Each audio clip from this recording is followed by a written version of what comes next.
your team to invest in the organization is no small feat. It's simple, it's not easy. When you were on the front lines doing the work, you likely didn't understand all of the components that went into cost, quality, and service.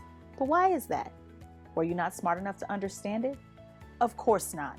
It was that people did not share the information. If you want people to be invested in their work, you need to share the same information with them that you get. If you know what's involved in pricing structures, share that information broadly with everyone on the team. The person in facilities needs to know how their role impacts cost, quality, and service.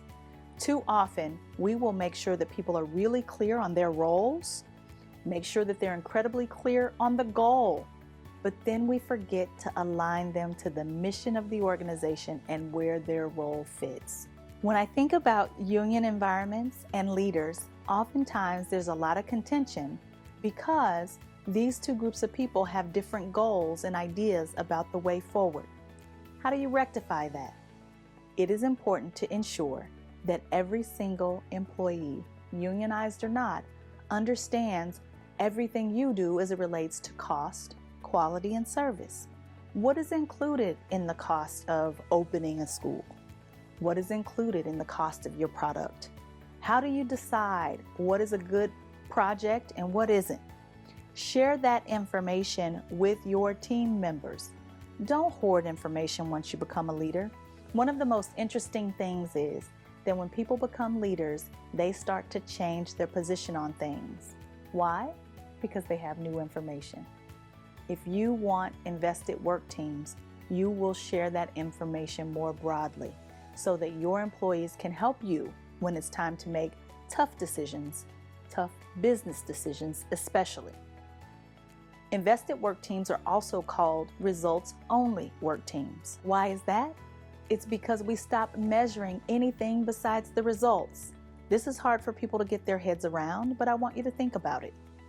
What would it look like if you just gave people what you ultimately wanted them to do and you measured nothing else? You didn't measure their vacation, you didn't measure how long they were on breaks, you didn't measure how many days they were sick. Oftentimes that makes leaders pretty nervous. But if you're getting the results you want, my question to you is, why do you care? Ask yourself, why does it matter to me how long someone is on break if ultimately they are getting their work done?